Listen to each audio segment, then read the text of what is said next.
Vampirismo. E.T.A. Hoffmann, audiocuento editado por Juan Pablo Flores Montaño, para Cuentos Extraños, Weird Tales.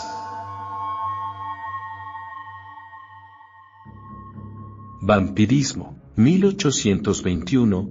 El conde Hipólita acababa de llegar de un larguísimo viaje de lejanas tierras para hacerse cargo de la cuantiosa herencia de su padre, fallecido ya hacía algún tiempo.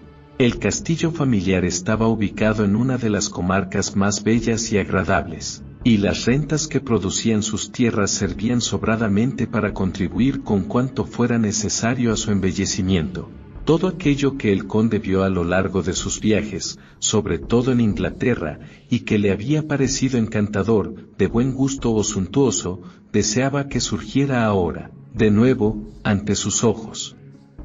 Los artesanos, obreros y artistas que consideró necesarios para realizar sus proyectos acudieron a su llamada y, al cabo, comenzó a construirse alrededor del castillo un parque inmenso de gran estilo, que también incluía en su entorno la iglesia, el camposanto y la casa parroquial, las cuales pasarían también a formar parte de aquel bosque artificial. El propio conde dirigía las obras, pues poseía suficientes conocimientos como para hacerlo. Tal empeño puso en la tarea que ya había pasado más de un año sin que se le ocurriese seguir el consejo que le diera un anciano tío suyo, de mostrar su luz en la corte y dejarse ver entre las damas casaderas del lugar para que pudiera elegir entre ellas como esposa a la que le pareciera más noble, buena y hermosa de todas. Precisamente, una mañana que se hallaba sentado a la mesa de dibujo esbozando el plano de un nuevo edificio, le anunciaron la visita de una anciana baronesa, una pariente lejana de su padre. En cuanto Hipólito oyó el nombre de la baronesa, recordó que su padre había hablado siempre de aquella mujer con la más profunda indignación, e incluso con repugnancia, y que a veces también había advertido a personas que pretendían acercarse a ella que harían mucho mejor si se mantenían alejadas de la baronesa. Sin embargo, el buen hombre jamás dio razón alguna que justificase su actitud. Si se le preguntaba expresamente acerca de estas razones, el conde solía contestar que existían ciertas cosas sobre las que más valía guardar silencio que hablar. Pero algo se sabía, pues en la corte corrían oscuros rumores sobre un extraño y secreto proceso criminal en el que estaba implicada la baronesa, la cual, separada de su marido y expulsada del lejano lugar donde residía, se había librado de la prisión solo gracias a la benevolencia del príncipe. Hipólito se sintió muy molesto por la presencia de una persona a la que su padre aborrecía, a pesar de que no hubiera conocido las razones de dicho aborrecimiento. La ley de la hospitalidad que, sobre todo allí, en el campo, era algo prioritario, le obligaba a recibir a tan molesta visita. Jamás hubo persona alguna cuya apariencia exterior, y no porque fuera fea, hubiera provocado en el conde un rechazo tal como él, que, precisamente, provocó en él la baronesa. Al entrar, traspasó al conde con una mirada de fuego, luego bajó los ojos y se disculpó por su visita con expresiones que rayaban en la humildad. Se quejó de que el padre del conde, poseído de un sinfín de extraños prejuicios sobre ella, a los que le habían inducido maliciosamente sus enemigos, la hubiera odiado hasta la muerte y que, sin consideración alguna, la hubiera arrojado a la más amarga miseria. Vivía, pues, avergonzándose de su estado y sin recibir ningún tipo de ayuda. Por fin, y de forma inesperada, siguió contando, entró en posesión de una pequeña cantidad de dinero que le permitió abandonar la corte y refugiarse en una alejada ciudad provinciana. No había resistido la tentación de realizar este viaje para conocer al hijo de un hombre al que, a pesar del odio injusto e irreconciliable del que la hacía objeto, sin embargo, nunca había dejado de respetar. Fue el emotivo tono de veracidad con que habló la baronesa lo que hizo que el conde se conmoviera, máxime cuando, en vez de contemplar la desagradable faz de aquella mujer, se hallaba inmerso en la contemplación de la adorable, maravillosa y encantadora criatura que la acompañaba. La baronesa guardó silencio, el conde pareció no advertirlo, permanecía mudo. Entonces la anciana se disculpó, ya que, dado lo que significaba para ella estar en aquel lugar, por lo que la imponía e impresionaba, no le había presentado al conde de inmediato, nada más entrar, a su hija Aurelie. Solo entonces recuperó el conde la palabra y, rojo como la grana a causa de la confusión que también advirtió en la encantadora jovencita, prometió a la baronesa que tuviera a bien concederle reparar aquello que su padre, solo como causa de un malentendido, pudiera adeudarle, y que él mismo la tomaría de la mano para que entrase en su castillo. Para confirmar solemnemente su voluntad, tomó la mano de la baronesa, pero de súbito, la palabra y el aliento se le cortaron, un frío glacial inundó todo su ser. Sintió que unos dedos rígidos como la muerte aferraban su mano, y la alta y huesuda figura de la baronesa, que le miraba fijamente sin visión alguna en sus ojos, le pareció no ser más que un cadáver repugnante, muy acicalado y vestido con un traje multicolor. «Oh, Dios mío, vaya una fatalidad, precisamente ahora», exclamó Aurelie, quejándose con voz conmovedora y tiernísima de que su pobre madre se viera atacada repentinamente por una de sus parálisis, añadiendo que tal estado solía curarse en muy poco tiempo, sin necesidad de utilizar remedio alguno. El conde se soltó con esfuerzo de la mano de la baronesa, pero recuperó todo el fuego de la vida y el deleite del amor en cuanto tomó la mano de Aurelie y, apasionadamente, la apretó contra sus labios. Apenas llegado a la edad viril, Hippolyte sintió por primera vez toda la fuerza de la pasión, de tal modo que fue incapaz de ocultar sus sentimientos. La manera con que Aurelie parecía mirarle, con toda la gracia de su encantadora inocencia, hizo despertar en él la esperanza de conquistarla. Habían pasado algunos minutos cuando la baronesa volvió en sí tras su parálisis e, ignorante por completo del estado del que acababa de salir, aseguró al conde cuánto la honraba la propuesta de invitarla a permanecer una temporada en su castillo y, también, que olvidaba para siempre todas las injusticias que su padre le había hecho. Así, se transformó súbitamente la situación hogareña del conde y éste tuvo que creer que, gracias a una bondadosa jugada del destino, se le otorgaba la dicha de conducir hasta él a la única persona en el mundo entero a quien más ardientemente podría haber deseado como esposa, la única que podría concederle a su espíritu la dicha más inmensa que cupiera en la existencia terrenal. El comportamiento de la anciana baronesa siguió siendo el mismo, se mostraba callada y seria, ensimismada, y cuando se presentaba el momento hacía gala de un dulce carácter y de alguna dicha inocente en su apagado corazón. El conde se había acostumbrado al rostro verdaderamente temible y cadavérico de la baronesa, así como a su figura fantasmal, rasgos que atribuía nada más que a la enfermedad que la afligía. También atribuía a su estado su tendencia al delirio nervioso y al desvarío, que la impulsaban, según había llegado a saber por sus servidores, a dar a menudo paseos nocturnos por el parque y a encaminarse hasta el cementerio. El conde se avergonzaba de que también a él le hubiera afectado tanto el prejuicio de su padre, pero en cuanto a las insistentes advertencias de que le hacía objeto un anciano tío suyo instándole a que superara el sentimiento amoroso que lo embargaba y que rompiese una relación que, tarde o temprano, sería la causa de su desgracia, no llegaban a ejercer en él el más mínimo efecto. Convencido vivamente, a su vez, del intenso amor de Aurelie, pidió su mano.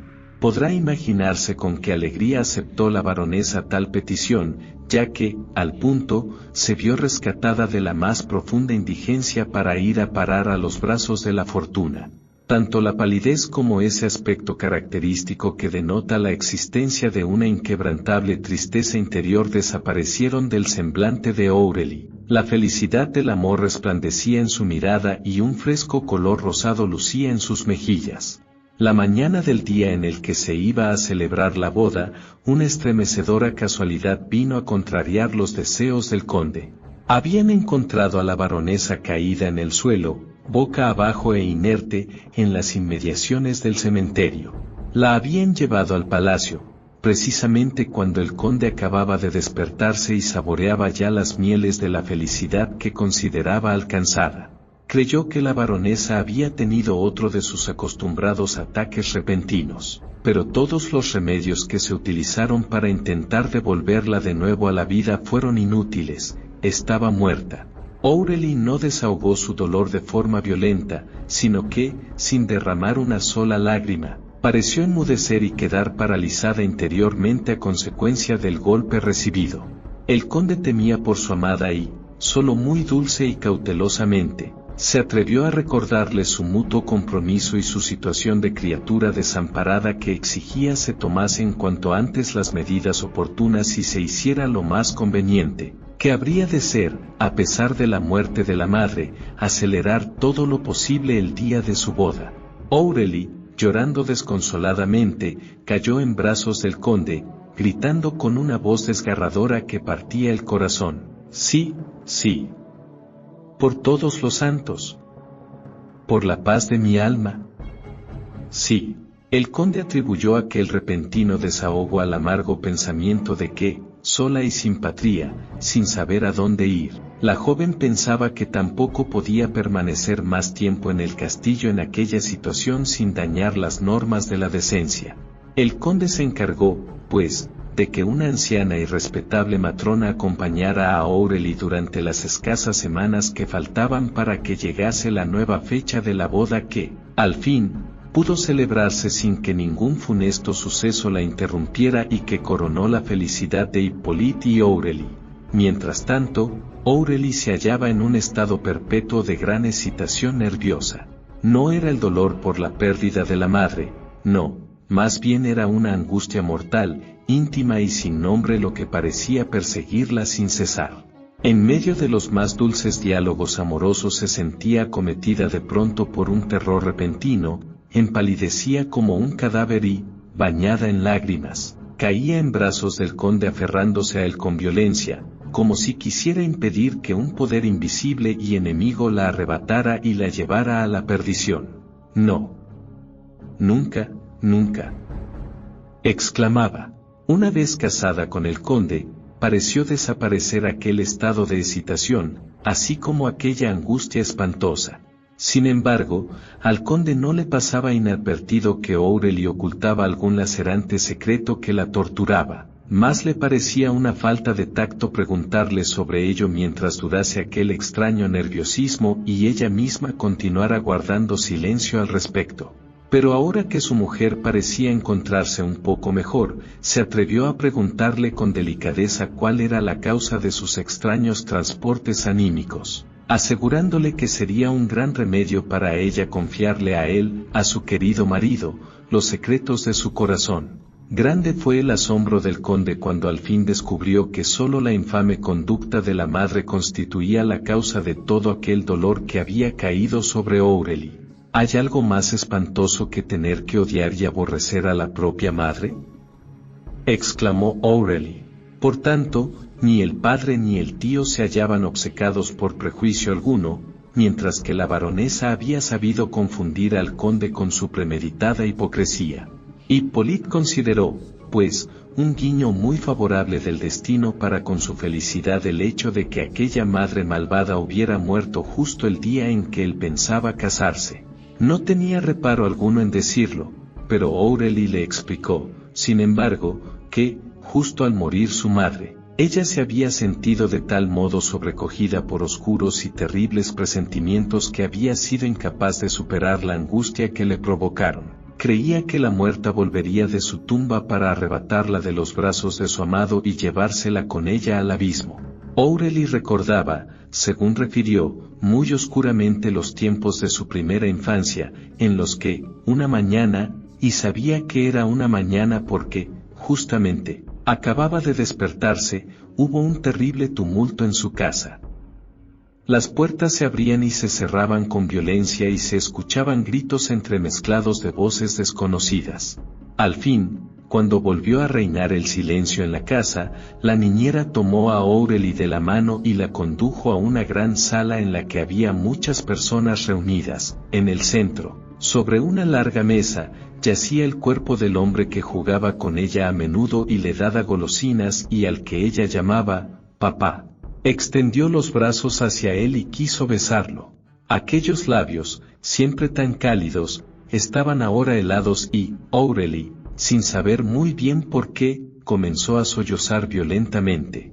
La niñera la condujo luego a una casa extraña, donde tuvo que permanecer mucho tiempo hasta que, al fin, apareció una mujer que se la llevó con ella en un coche.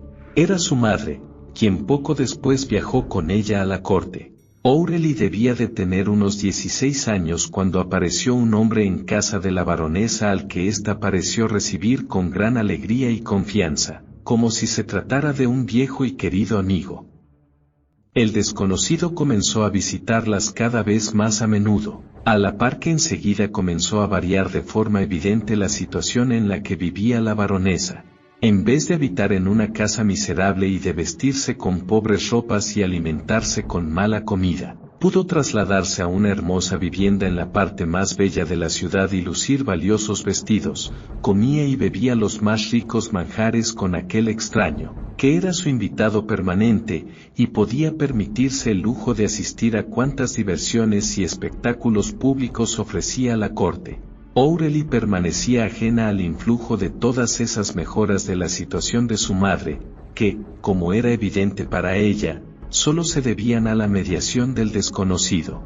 La joven se recluía en su habitación mientras la baronesa y el desconocido se apresuraban a salir en busca de diversiones, por lo que se sentía más sola y desamparada que nunca.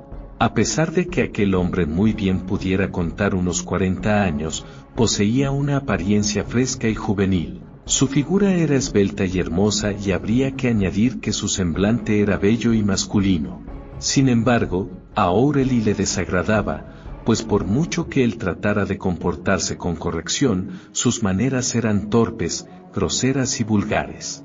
Las miradas que pronto comenzó a dirigir a Aurelie llenaban a ésta de un temor inquietante, y le producían una repugnancia cuya causa ni ella misma acertaba a explicarse. Hasta el momento, la baronesa no se había molestado en decirle tan siquiera una palabra a Aurelie sobre el desconocido, pero un día le dijo su nombre, añadiendo que el varón era muy rico y que, además, se trataba de un pariente lejano. Alabó su figura, sus cualidades y concluyó preguntándole a Aurelie si le gustaba. Aurelie no ocultó el aborrecimiento que sentía por el desconocido. La baronesa le lanzó una mirada que le produjo un intenso pavor y le dijo que no era más que una pobre necia. Poco después, la baronesa comenzó a mostrarse demasiado amable con Aurelie, tanto como nunca lo había sido. Le regaló hermosos vestidos, toda clase de adornos y complementos de moda y le permitió asistir a las diversiones sociales.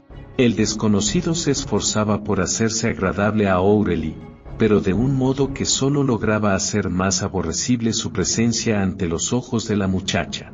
Mortal fue, sin embargo, el golpe que sufrió su tierna sensibilidad de doncella cuando, a causa de una simple casualidad, la muchacha fue secreto testigo de una indignante y aborrecible escena entre el desconocido y la depravada condesa.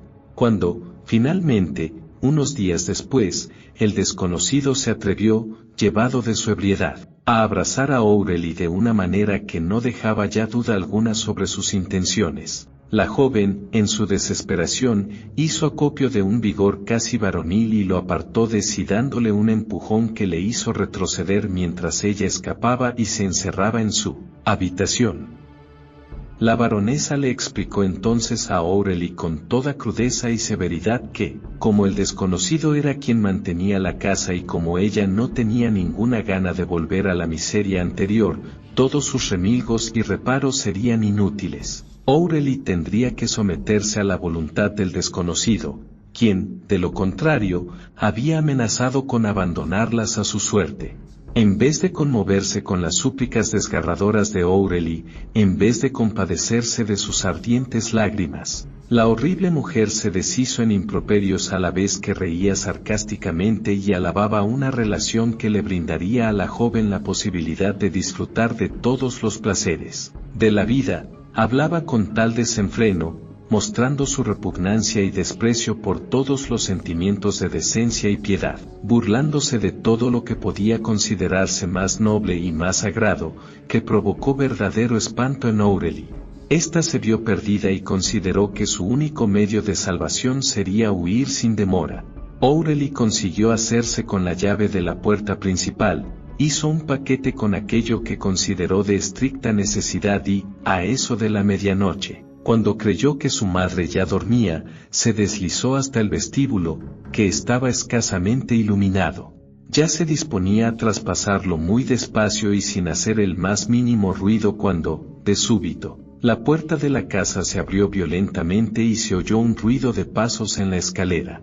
La baronesa se precipitó justo a los pies de O'Reilly vestida con una bata pobrísima y sucia, con los brazos y el pecho desnudos, el grisáceo cabello desmadejado, revolviéndose desencajada.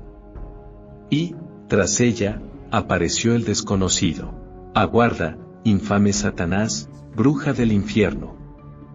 Me las pagarás todas juntas», gritaba. La agarró del cabello y la arrastró hasta el centro de la estancia, y allí comenzó a azotarla de manera frenética con una gruesa fusta. La baronesa chillaba y gritaba de miedo de forma espantosa. O'Reilly, a punto de perder la razón, corrió a la ventana y comenzó a gritar pidiendo ayuda.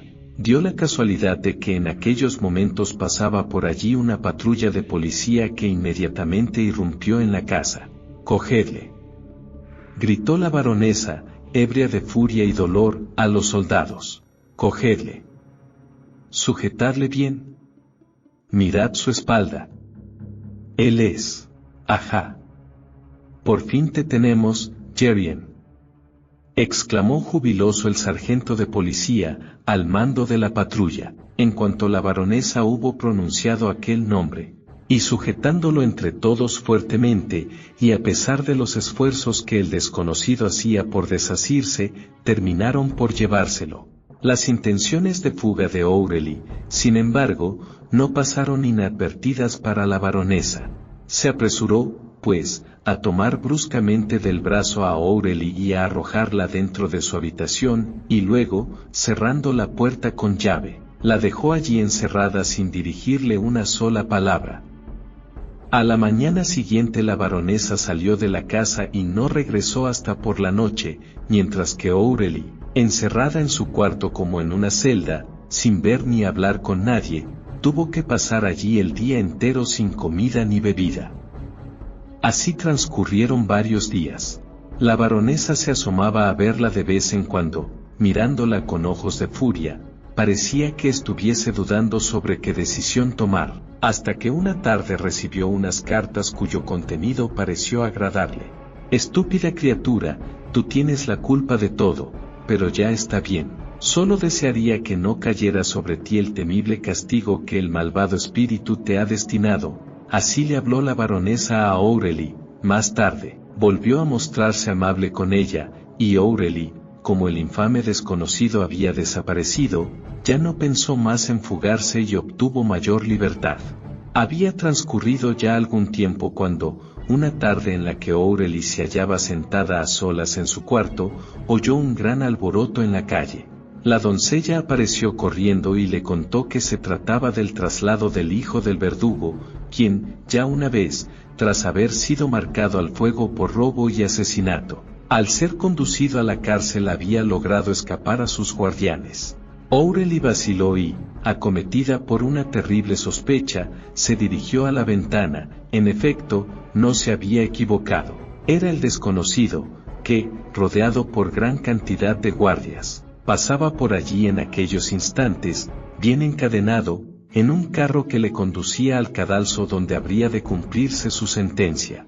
O'Reilly se dejó caer medio desvanecida en una butaca después de que la furibunda mirada de aquel tipo se encontrara con la suya, alzando su brazo con el puño cerrado, en un gesto amenazador hacia la ventana donde ella se encontraba. Todavía pasaba la baronesa mucho tiempo fuera de casa, pero nunca llevaba con ella a O'Reilly. Por eso, la vida de la muchacha, ensombrecida por todas aquellas consideraciones sobre el terrible destino que la aguardaba, sobre un peligro que se cernía sobre ella y que podía asaltarla en cualquier momento llevándola a la perdición, etc., se volvía cada vez más triste y aburrida. Por la doncella, quien precisamente había sido contratada tras lo ocurrido aquella noche terrible. Supo O'Reilly que la gente comentaba que la baronesa había sido amante de aquel villano, pero que también en la corte todo el mundo sentía compasión de ella por haber sido tan ingenua y haberse dejado engañar de una manera tan tonta. Sin embargo, O'Reilly sabía demasiado bien cómo habían sido en realidad las cosas. Le parecía imposible que, al menos los policías que habían detenido al desconocido en casa de la baronesa y que habían podido presenciar cómo ella le llamó por su nombre y les hizo observar la marca de fuego en la espalda como signo inequívoco de su crimen, no hubieran quedado convencidos de lo bien que aquella mujer conocía al hijo del verdugo. Ahora bien, la doncella refería además otro tipo de rumores en los que se aludía a una severa investigación de los tribunales que incluso había estado a punto de costarle el arresto a la baronesa, puesto que el infame criminal, el hijo del verdugo, había declarado unas cosas muy extrañas respecto a ella. Enseguida comprendió O'Reilly que, tras lo ocurrido a su madre, ésta no podría permanecer ni un minuto más en la corte. Finalmente, la baronesa se vio obligada a abandonar aquel lugar en el que constantemente se veía asediada por sospechas aún no confirmadas y huyó a una comarca lejana. Aquel viaje la condujo al palacio del conde, donde sucedió lo que ya hemos relatado. O'Reilly debería, pues, sentirse muy feliz al librarse así de sus temores. Sin embargo, se sintió profundamente aterrada al recordar las palabras que le había dirigido su madre, cuando la muchacha se creyó a salvo de ellos. Tú eres mi desgracia, maldito engendro del infierno. Pero ya te atrapará mi maldición cuando a mí me lleve una muerte súbita y tú estés disfrutando de tu añorada dicha. En las convulsiones que me costó tu nacimiento, la astucia de Satanás. Aquí, O'Reilly no pudo ya continuar. Se arrojó al pecho del conde y le pidió la absolviese de tener que repetir las palabras que había pronunciado la baronesa llevada de su furia demencial. Se sentía destrozada al recordar esas espantosas amenazas proferidas por aquella madre investida de poderes infernales, sobre todo porque preveía que podrían hacerse realidad. El conde consoló a su mujer lo mejor que pudo sin tener en cuenta el gélido terror que a él mismo le acometía. No tuvo más remedio que confesarse a sí mismo, cuando ya estuvo algo más calmado, que aquella profunda repugnancia que le producía la baronesa, aun estando ya muerta, había arrojado una negra sombra sobre su vida, velando así un tanto la claridad anterior que siempre la había caracterizado. Poco tiempo después, O'Reilly comenzó a cambiar de manera notable. Mientras que la palidez de su semblante y la mirada perdida y lánguida de sus ojos parecían denotar que estaba acometida por alguna enfermedad, su ser inquieto, inconstante y temeroso, evidenciaba de nuevo la existencia interior de algún oscuro secreto que la trastornaba. Huía incluso de su marido, se encerraba en su gabinete o buscaba refugio en los lugares más recónditos del parque. Cuando se la volvía a ver, sus ojos llorosos, los rasgos demacrados de su rostro, indicaban los espantosos sufrimientos de su interior torturado. En vano insistió el conde en buscar la causa del estado en que se hallaba su esposa. De la desesperación inconsolable en la que cayó solo pudo sacarle la sospecha de un famoso médico que atribuyó aquella hipersensibilidad de la condesa, aquellos amenazadores cambios de ánimo, a un supuesto estado de buena esperanza, que había de traer la felicidad al matrimonio. El propio médico, mientras comía con el conde y la condesa, no tuvo reparo alguno en gastar todo tipo de bromas sobre aquel estado de buena esperanza. La condesa las escuchaba sin hacer ningún caso, pero su atención se avivó cuando el médico se refirió a los extraordinarios caprichos por los que solían verse acometidas las mujeres embarazadas y a los cuales les era imposible resistirse a pesar del detrimento que pudiera sufrir su propia salud, e incluso la del niño que llevaban en su seno. La condesa hizo muchas preguntas al médico, y éste no se cansó de hablarle de sus experiencias e incluso de narrarle algunos casos muy graciosos. Sin embargo, aseguró el médico, se han dado ejemplos de caprichos anormales, a causa de los que alguna mujer se vio abocada a realizar hechos terribles. Así, la mujer de un herrero se sintió desbordada por un deseo tan grande de comer la carne de su marido que no paró hasta que, una noche en que el herrero llegó borracho a casa, cayó sobre él con un enorme cuchillo de cocina y lo hirió de tal manera que el pobre hombre expiró a las pocas horas.